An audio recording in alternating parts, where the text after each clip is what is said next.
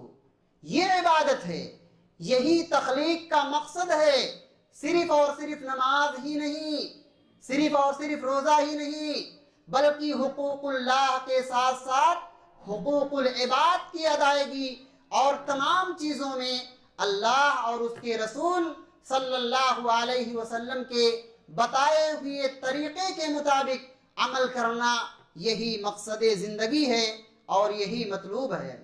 میرے بھائیو، ہم دنیا کے اندر دیکھتے ہیں، مثلا یہ ایک مائک ہے، اگر اس کا ایک مقصد ہے آواز کو پہنچانا، اب اگر یہ آواز پہنچانے کا کام بند کر دے، یہ اپنا مقصد کھو دے، تو ہم کیا کریں گے؟ اسے پھینک دیں گے، اس کی کوئی ویلو نہیں رہ جائے گی۔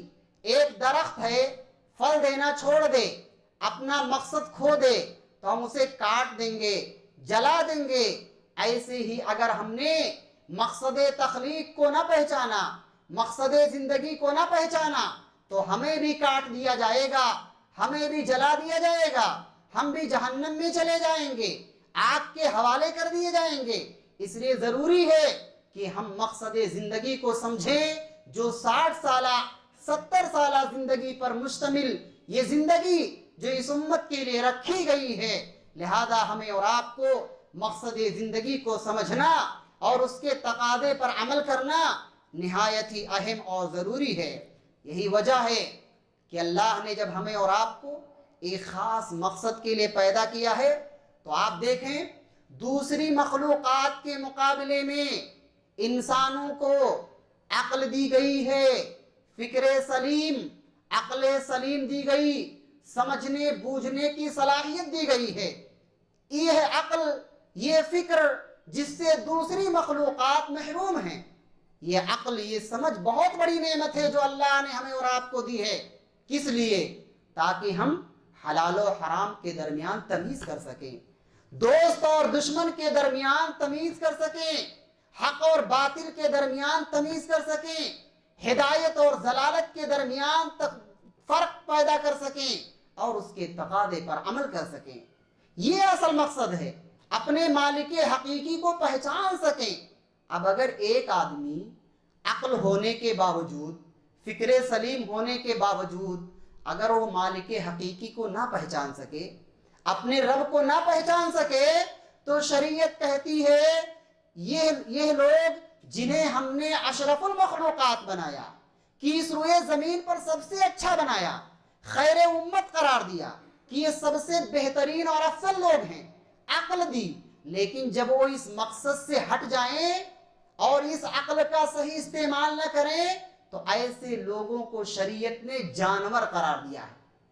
کہا جنہیں ہم نے اشرف المخلوقات بنایا، اگر اس نے اس کا صحیح استعمال نہ کیا اپنے عقل کا، فکر کا، تو یہ اس روئے زمین پر سب سے گئی گزری مخلوق ہے، جانور ہیں ایسے لوگ۔ کہا پھر ایسے لوگ جو بے مقصد زندگی گزارتے ہیں، جن کا کوئی ہدف نہیں ہوتا، کوئی ٹارگٹ نہیں ہوتا، بس صبح ہوتی ہے، شام ہوتی ہے، عمر یوں ہی تمام ہوتی ہے۔ اگر یہی ٹارگٹ ہے تو شریعت اسلامیہ اس بات کا حکم دیتی ہے ایسے لوگوں کے بارے میں، لَهُمْ قُلُوبٌ لَا يَفْقَهُونَ بِهَا وَلَهُمْ أَعْيُنٌ لَا يُبْصِرُونَ بِهَا وَلَهُمْ آذَانٌ لَا يَسْمَعُونَ بِهَا أُولَئِكَ كَالْأَنْعَامِ بَلْ هُمْ أَضَلُّ۔ کہا یہ لوگ جن کے پاس دل ہے لیکن سمجھتے نہیں، آنکھیں دی ہے اللہ نے لیکن بصارت اور بصیرت سے کام نہیں لیتے، کان ہے لیکن سنتے نہیں ان سے فائدہ نہیں اٹھاتے. سوچنے سمجھنے کی جو بھی صلاحیت ہے سب ان کے اندر موجود ہے, اس کے باوجود مقصد زندگی کو نہیں سمجھتے. اولئک کالانعام, یہ جانور ہیں, بلکہ جانوروں سے بھی گئے گزرے اور بدتر ہیں. کیونکہ آپ دیکھیں جانور بھی اپنی مقصدی زندگی کو سمجھتے ہیں. قرآن مجید میں اللہ نے کئی سورتوں کا نام جانوروں کے نام پر رکھا ہے. سورۃ البقرہ گائے کے نام پر, سورۃ الانعام چوپائے کے نام پر, سورۃ العنکبوت مکڑی کے نام پر, سورۃ النحل شہد مکھی کے نام پر, سورۃ النمل چیونٹی کے نام پر. یہ مختلف سورتوں کا جو حیوانات کے نام پر رکھ کر کے اللہ نے کیا پیغام دیا ہے کہ یہ لوگ بھی مقصد تخلیق کو سمجھتے ہیں. غفلت میں پڑے ہوئے مسلمانوں انسانوں اپنی مقصد زندگی کو سمجھو کہ کس لیے اللہ رب العالمین نے تمہیں اس دنیا کے اندر پیدا کیا ہے, اس کو جاننا اشد ضروری ہے. بلکہ کہا جو لوگ بے مقصد زندگی گزارتے ہیں اور اپنے مالک حقیقی کو بھی نہیں پہچانتے, غیروں کے در پر اپنے جبی کو, معزز چہرے کو, پیشانی کو جھکاتے ہیں, غیروں سے مانگتے ہیں, مرادیں طلب کرتے ہیں, اولاد طلب کرتے ہیں اور قرآن و سنت سے ہٹ کر کے کام کرتے ہیں. اللہ نے کہا اے محمد صلی اللہ علیہ وسلم ذرہم یأکلوا ویتمتعوا ویلہہم الامل فسوف یعلمون, چھوڑ دیجئے انہیں, یہ کھائیں پیتے رہیں, مستقبل کا خواب دیکھتے رہیں, مست رہیں اپنی زندگی میں, جان لیں گے کل مرنے کے بعد ان کا کیا حشر ہوگا. وَيَأْكُلُونَ كَمَا تَأْكُلُ الْأَنْعَامُ وَالنَّارُ مَثْوًى لَهُمْ, کہا یہ لوگ جن کی زندگی کا کوئی مقصد نہیں ہے, جو صرف جانوروں کی طرح سے کھاتے پیتے, صرف کھانا اور پینا انہوں نے اپنا ہدف اور اپنا ٹارگٹ بنا رکھا ہے, اپنا مقصد بنا رکھا ہے, ایسے لوگوں کا ٹھکانہ کیا ہے؟ وَالنَّارُ مَثْوًى لَهُمْ, جہنم ایسے لوگوں کا ٹھکانہ ہے. اسی طریقے سے اللہ رب العالمین نے مقصد زندگی کے بارے میں ہمیں اور آپ کو اس روئے زمین پر بھیجنے سے پہلے ہی عہد لے لیا. ہمیں اور آپ کو اس روئے زمین پر اس دنیا میں بھیجنے سے پہلے ہی اللہ نے ہم سب سے عہد و پیمان لیا. سورۃ الاعراف کے اندر وہ عہد الست جس کے اندر اللہ رب العالمین نے تمام مخلوقات کو قیامت تک جن لوگوں کو پیدا کرنا تھا آدم علیہ السلام کی پیٹھ سے پیدا کر کے, جس میں ہم اور آپ سب شامل تھے, ہم بھی تھے, آپ بھی تھے, سب شریک تھے. اور اللہ نے کہا الستو بربکم, کیا میں تمہارا رب نہیں ہوں؟ جب تمہیں اس دنیا کے اندر بھیجا جائے گا تو مجھے اپنا خالق مانو گے, مربی مانو گے, پالنہار مانو گے, میری عبادت کرو گے. ہم سب نے یک زبان ہو کر کیا کہا تھا؟ بلا شہدنا, اے رب ہم گواہی دیتے ہیں ہم تیری ہی عبادت کریں گے, تیری ہی بندگی کریں گے, تو تیرے لیے ہی سجدہ کریں گے, کسی اور کے سامنے اپنی پیشانی اور اپنے جبی کو نہیں جھکائیں گے. اللہ نے کہا یاد رکھو یہ عہد کیوں لے رہا ہوں, ان تقولوا یوم القیامہ انا کنا عن ھذا غافلین, کہیں تم یہ نہ کہنے لگ جاؤ کہ ہم تو مقصد زندگی سے غافل تھے, اللہ ہمارا کیا قصور, ہمیں پتہ نہیں تھا. اس لیے اللہ نے ہمیں اور آپ کو اس دنیا میں آنے سے پہلے ہی عہد لے لیا. اور پھر اللہ نے کہا میں اپنے نبیوں کو بھیجوں گا, رسولوں کو بھیجوں گا, آسمانی کتابیں نازل کروں گا جو تمہیں اسی عہد کی یاد دہانی کرائیں گے.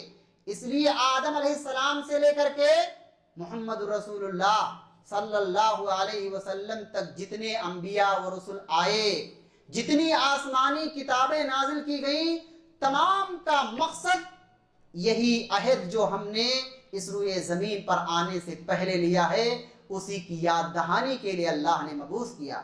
اور سب نے آ کر کہا یا قوم اعبدوا اللہ ما لکم من الہ غیرہ, ایک اللہ کی عبادت کرو, اس کے علاوہ کوئی تمہارا معبود حقیقی نہیں ہے.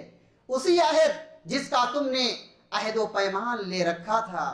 میرے بھائیو, اگر ہم تاریخ پڑھتے ہیں تو دیکھیں گے صحابہ کرام کی زندگی کیسی زندگی تھی، انہوں نے سلف نے مقصد زندگی کو کیسے سمجھا تھا، اسی طریقے پر ہمیں اور آپ کو بھی سمجھنے کی ضرورت ہے۔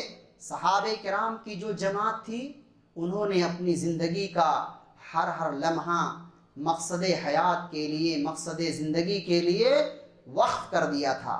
عبادت ہی ان کی زندگی کا مقصد رہا، اور پھر اعلاء کلمت اللہ کے لیے، اللہ کے دین کو مشرق و مغرب میں پہنچانے کے لیے، دنیا کے گوشوں گوشوں میں پہنچانے کے لیے نکل پڑے، اللہ کے دین کی تبلیغ کے لیے، پہنچانے کے لیے۔ آج آپ دیکھیں صحابہ کرام کہاں پیدا ہوئے؟ مکہ میں، مدینہ میں، حجاز میں، ان جگہوں پر صحابہ کرام پیدا ہوئے۔ آج ان کی قبریں ہمیں اور آپ کو دوسرے مشرق و مغرب کے علاقوں میں ملتی ہیں۔ ہاں یہ بات بھی سچ ہے کہ بہت ساری ایسی قبریں ہیں جن کو صحابہ کی طرف منسوب کر دیا گیا، حالانکہ وہ قبر صحابہ کی قبر نہیں، لیکن کچھ ایسی قبریں ہیں جس کے بارے میں مورخین کا اتفاق ہے کہ واقعی معنوں میں فلاں صحابی کی قبر۔ جیسے وہ مثال لے لیں، ہجرت کر کے جب آپ صلی اللہ علیہ وسلم مدینہ آئے تو سب سے پہلے کن کے یہاں ٹھہرے؟ ابو ایوب انصاری رضی اللہ تعالیٰ عنہ، یہی میزبان نبی صلی اللہ علیہ وسلم کے میزبان، آپ صلی اللہ علیہ وسلم انہی کے یہاں مہمان بنے۔ آج ان کی قبر کہاں ہے؟ آج ان کی قبر مورخین بتاتے ہیں استنبول میں، قسطنطنیہ میں ان کی قبر موجود ہے۔ مورخین کا اتفاق ہے پیدا ہوئے مدینہ میں، گھر بار مدینہ میں، سب کچھ انہوں نے چھوڑ کر کے دعوت و تبلیغ کے لیے باہر نکل گئے، کیونکہ انہوں نے مقصد زندگی کو سمجھا۔ مقصد زندگی کو سمجھ کر کے دین کی تبلیغ کے لیے مشرق و مغرب کا دورہ کیا، اپنے گھر بار کو چھوڑا، وطن کو چھوڑا، کاروبار چھوڑا، تجارت چھوڑی، بیوی بچوں کو چھوڑا، یہ سب کچھ چھوڑ کر کے مقصد زندگی کی خاطر یہ قدم انہوں نے بڑھایا ہے۔ آج بھی ہمیں اور آپ کو مقصد زندگی سمجھنے کی اشد ضرورت ہے۔ کیا صحابہ کرام کی زندگی تھی؟ ایک موقع پر آپ صلی اللہ علیہ وسلم نے صحابہ کے مابین اعلان کیا، کہا من اصبح منکم اليوم صائما، اے میرے صحابہ بتاؤ آج کس نے روزہ رکھا ہے؟ قال ابو بکر انا یا رسول اللہ۔ ابو بکر رضی اللہ تعالیٰ عنہ کھڑے ہوتے ہیں، کہتے ہیں میں نے روزہ رکھا ہے اللہ کے نبی صلی اللہ علیہ وسلم۔ پھر آپ نے دوسرا سوال کیا فمن تبع منکم اليوم جنازۃ، کس نے جنازے کی اتباع کی ہے آج؟ کون ہے جس نے جنازے میں شرکت کی ہے؟ قال ابو بکر انا یا رسول اللہ۔ پھر تیسرا سوال فمن اطعم منکم اليوم مسکینا، آج کس نے مسکین کو کھانا کھلایا ہے؟ قال ابو بکر رضی اللہ عنہ انا یا رسول اللہ، میں نے آج ایک مسکین کو بھی کھانا کھلایا۔ کہا فمن عاد منکم اليوم مریضا، کس نے آج مریض کی عادت کی؟ قال ابو بکر انا یا رسول اللہ۔ ابو بکر رضی اللہ تعالیٰ عنہ کھڑے ہوتے ہیں، ہر سوال کے جواب میں کہتے ہیں میں نے مسکین کو کھانا کھلایا، میں جنازے میں شریک ہوا، آج میں روزے سے ہوں، آج میں نے مریض کی عادت کی۔ آپ نے کیا فرمایا؟ مجتمعنا فی امرئ دخل الجنہ، جس شخص کے اندر یہ چیزیں داخل ہو جائیں، پائی جائیں، اکٹھا ہو جائیں، وہ جنت کے اندر داخل ہوگا۔ کیا ان کے اندر نیکیوں میں سبقت کا جذبہ تھا، اور مقصد زندگی کس قدر ان کے اندر اہم تھی، اس کو کس طرح سمجھتے تھے، اور اس کے تقاضے پر کتنے اہتمام کے ساتھ عمل کرتے تھے کہ نیکیوں کا کوئی ایک لمحہ بھی وہ ضائع جانے نہیں دیتے تھے۔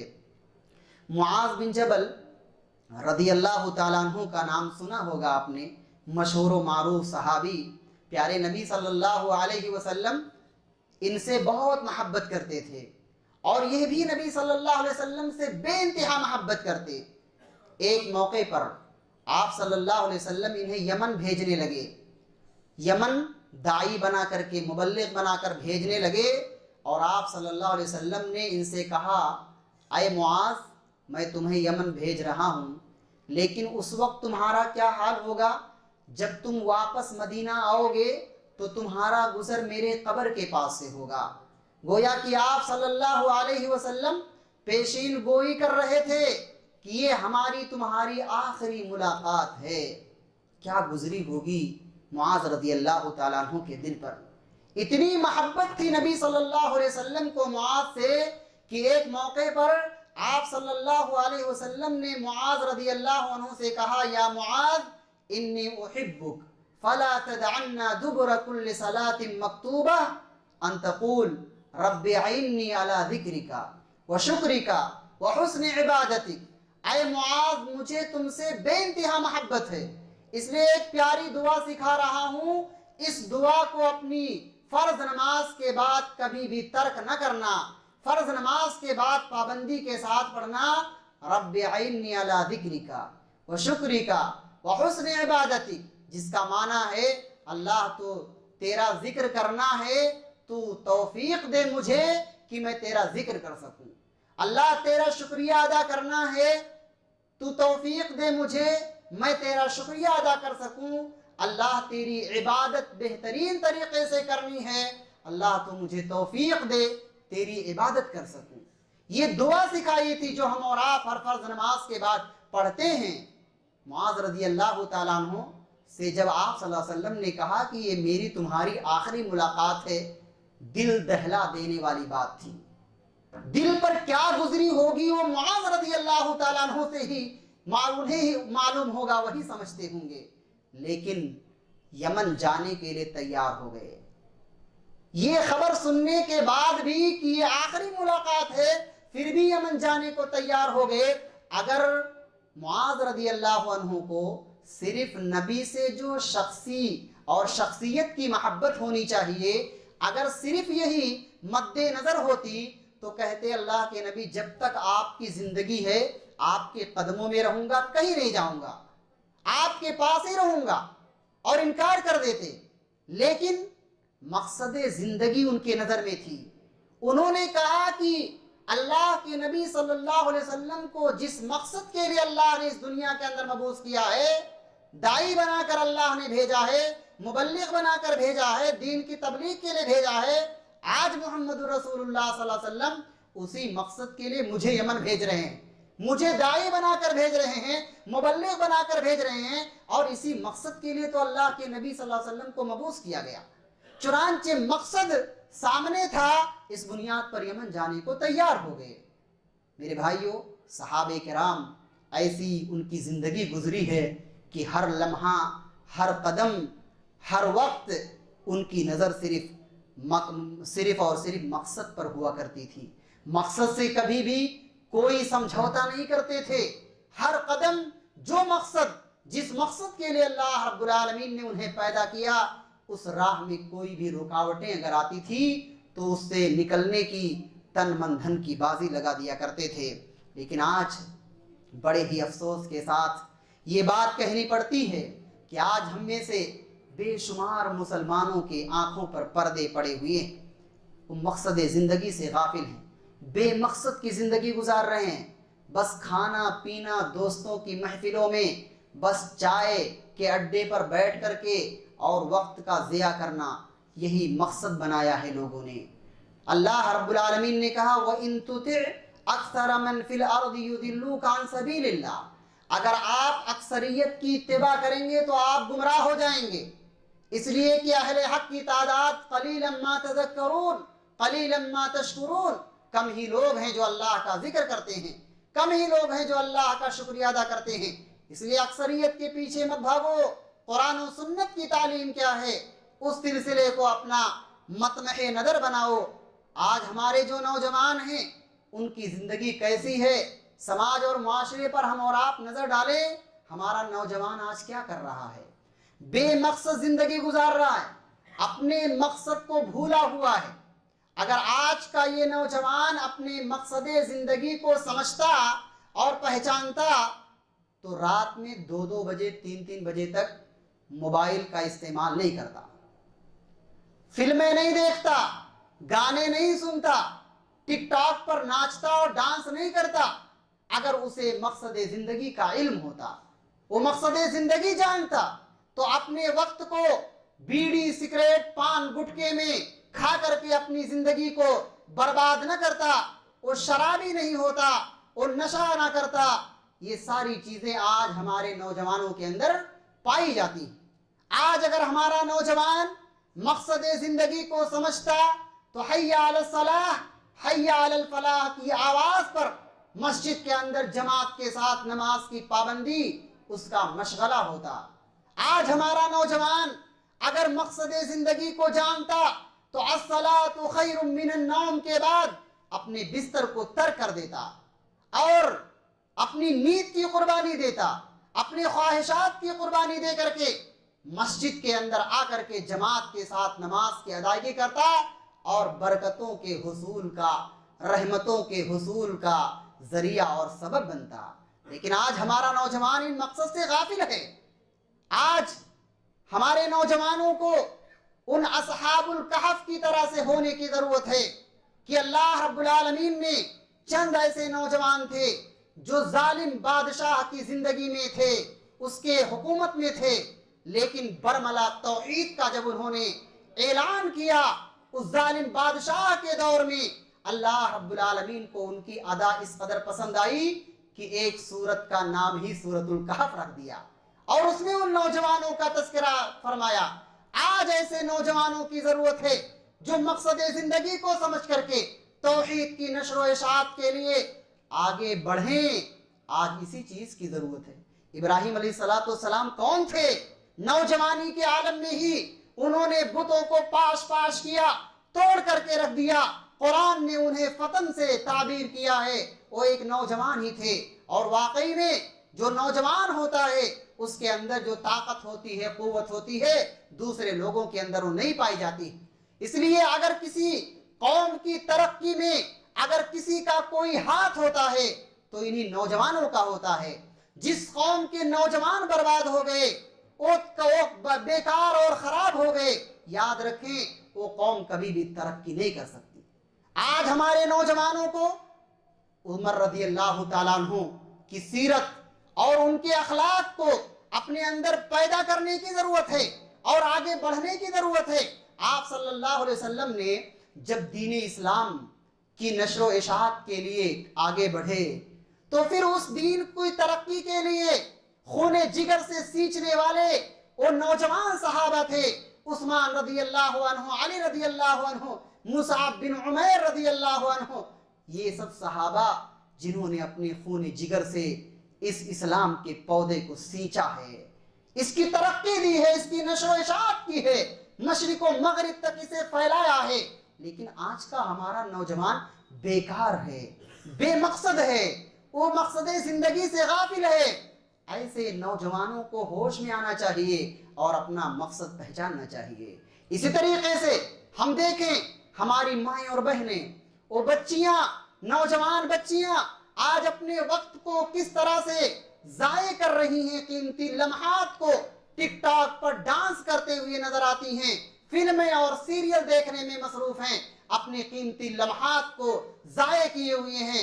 نہ قرآن مجید کی تلاوت کی فکر ہے، نہ قرآن مجید کی تفسیر کی فکر ہے، نہ آخرت سے لو لگانے کی فکر ہے، نہ اللہ کے توحید کو پہچاننے، ارکان ایمان اور ارکان اسلام کیا ہے اسے جاننے کی بھی ان کے اندر فرصت نہیں ہے۔ جبکہ ان خواتین اسلام کو شریعت اسلامیہ نے جو مقام دیا ہے وہ دنیا کے کسی دھرم اور کسی مذہب نے نہیں دیا۔ ایک سورت النساء کے نام پر اللہ نے مستقل ان عورتوں کی عظمت کے پیش نظر رکھا ہے۔ سورت النساء عورتوں کے نام سے ہے، جس کے اندر اللہ رب العالمین نے ان عورتوں کو ان کا حق دیا ہے، ان کو ان کا میراث دیا ہے، مرنے والے کے طریقے میں سے ان کو ان کا حق دیا ہے۔ یہ سارا مقام شریعت اسلامیہ نے ان عورتوں کو دیا ہے۔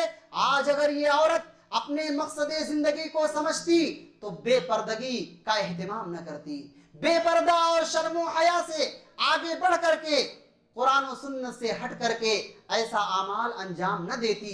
اگر اس کی زندگی مقصد پر ہوتی، کوئی ہدف اور ٹارگٹ ہوتا۔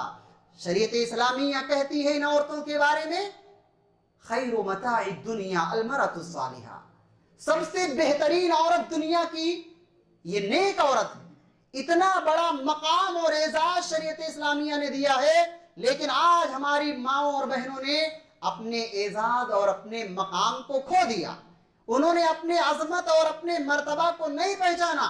آج اگر وہ اپنے عظمت اور مرتبہ کو پہچانتی تو خدیجہ رضی اللہ تعالی عنہا، فاطمہ رضی اللہ تعالی عنہا، عائشہ رضی اللہ عنہا کا جیسا روپ اپناتی، ان کی سیرت پڑھ کر کے اپنی زندگی میں نافذ کرتی، مریم علیہ السلام جیسی پاک دامن بنتی، ہاجرہ علیہ السلام کی زندگی کو اپنی زندگی میں سمو کر کے اور اپنے اولاد کی بچوں کی تعلیم و تربیت کرتی، وہ ہاجرہ علیہ السلام بن جاتی۔ جبکہ ہم جانتے ہیں کہ بغیر ہاجرہ علیہ السلام کی واقعات کو بیان کیے ہوئے خانہ کعبہ کا طواف اور حج اور عمرہ یہ مکمل نہیں ہوتا ہے۔ جب ابراہیم علیہ السلام کی سیرت کا تذکرہ کرتے ہیں، اسماعیل علیہ السلام کی سیرت کا تذکرہ کرتے ہیں، اگر ہم ہاجرہ علیہ السلام کی زندگی کا تذکرہ نہ کریں تو بات ادھوری رہ جاتی ہے۔ ایک حج کرنے والا، ایک عمرہ کرنے والا صفا مروہ کے درمیان اگر دوڑ نہ لگائے، سعی نہ کرے تو اس کا حج اور عمرہ مکمل نہیں ہوتا۔ آج ہماری عورتوں نے اگر اپنے مقام کو، اپنی مقصد کو، مقصد تخلیق کو، مقصد زندگی کو پہچانا ہوتا تو آج اپنی اولاد کی تعلیم و تربیت اس قدر کرتے کہ وہ معاشرے میں بڑھ کر کے دین کی نشر و اشاعت کا سبب بنتے۔ یہ نوجوانی اللہ کی بہت بڑی نعمت ہے۔ اے میرے بھائیوں، نوجوان ساتھیوں، نوجوان بچیوں، خواتین اسلام، یاد رکھیں جوانی کی جو قوت ہے اللہ رب العالمین کی جانب سے بہت بڑی نعمت ہے۔ اسی لیے سنن ترمذی کی روایت ہے، لا تزول قدم ابن آدم یوم القیامہ من عند ربہ حتی یسأل عن خمس، عن عمرہ فیما افناہ، وعن شبابہ فیما ابلاہ، ومالہ من این اکتسبہ، وفیما انفقہ، وماذا عمل فیما علم۔ کہا 5 چیزوں کا جواب جب تک ابن آدم نہیں دے دے گا اس کا قدم اللہ کے پاس سے ہٹ نہیں سکتا۔ پوری زندگی کا عن عمرہ فیما افناہ، اپنی عمر کو تم نے کہاں گزاری ہے، کہاں فنا کیا، ہر لمحے کا حساب و کتاب دینا ہوگا۔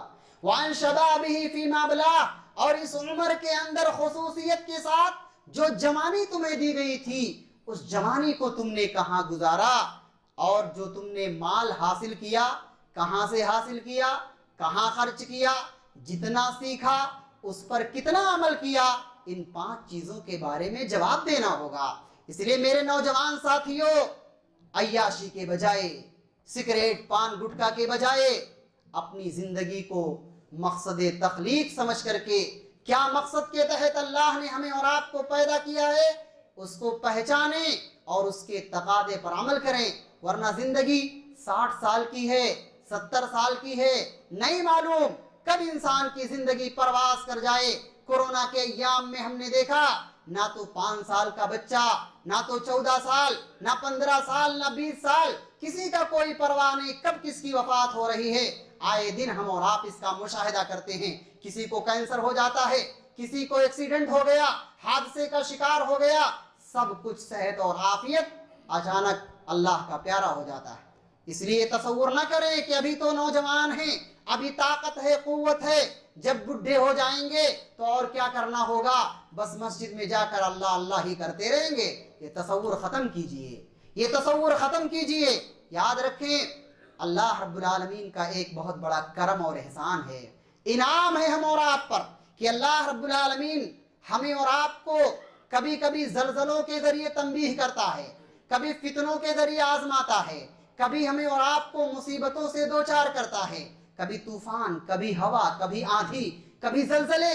یہ مصیبتیں کبھی ہم انفرادی طور سے پریشان، کبھی اجتماعی طور سے پریشان، کبھی خاندانی جھگڑے، کبھی اولاد نافرمان، بیوی نافرمان، بھائیوں کے درمیان اختلاف، یہ ساری چیزیں جو ہم دیکھتے ہیں نا، یہ دراصل اللہ کی جانب سے انعام ہوتا ہے، اللہ کی جانب سے کرم ہوتا ہے کہ اے لوگو غفلت سے بیدار ہو جاؤ، مالک حقیقی کو پہچان لو۔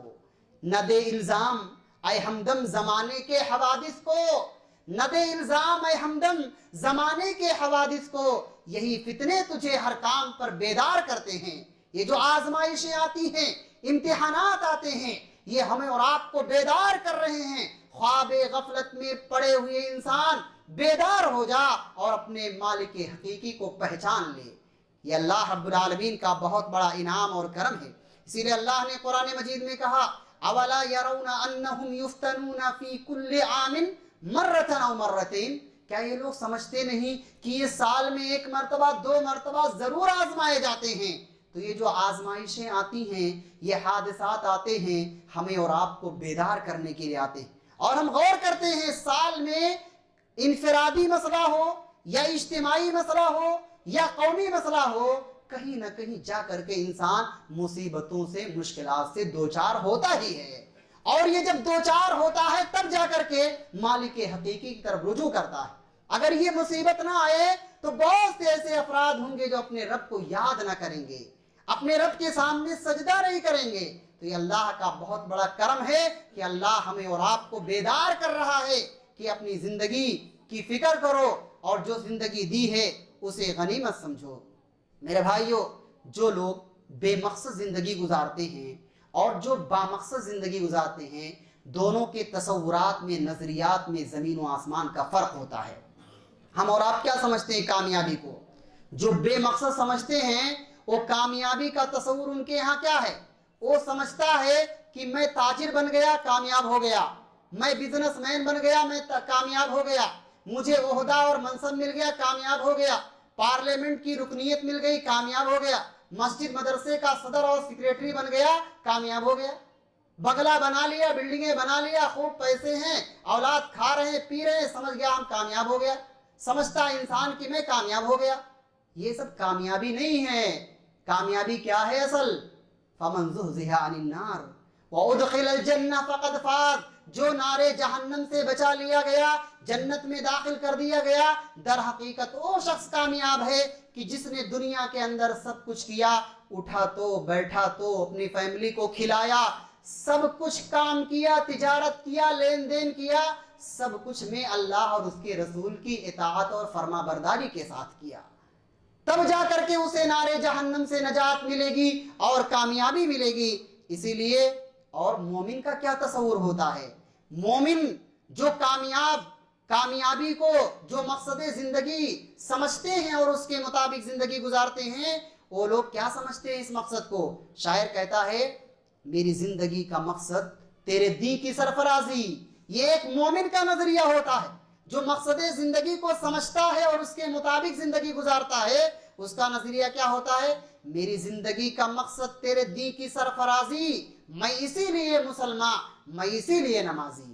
یہ تصور ہوتا ہے جو کامیاب شخص ہوتا ہے۔ کہا ایک مومن جو مقصد زندگی کو سمجھتا ہے اس کا نظریہ کیا ہوتا ہے؟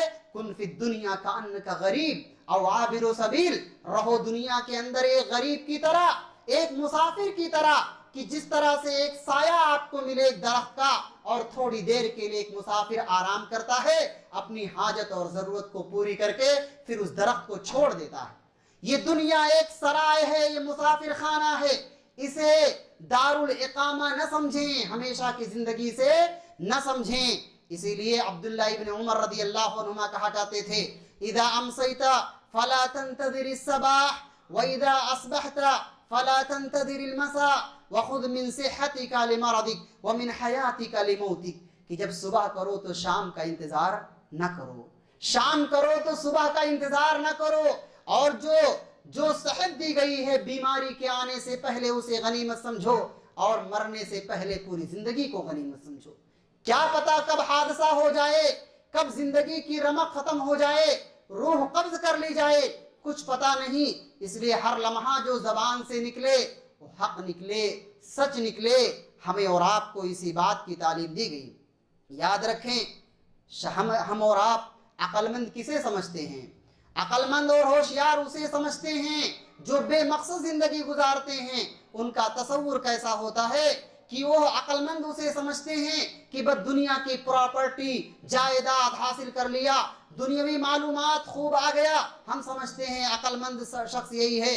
شریعت کہتی ہے ان فی خلق السماوات والارض واختلاف اللیل والنہار لآیات لأولی الالباب، الذين يذكرون الله قياما وقعودا وعلى جنوبهم ويتفكرون في خلق السماوات والأرض ربنا ما خلقت هذا باطلا سبحانك فقنا عذاب النار.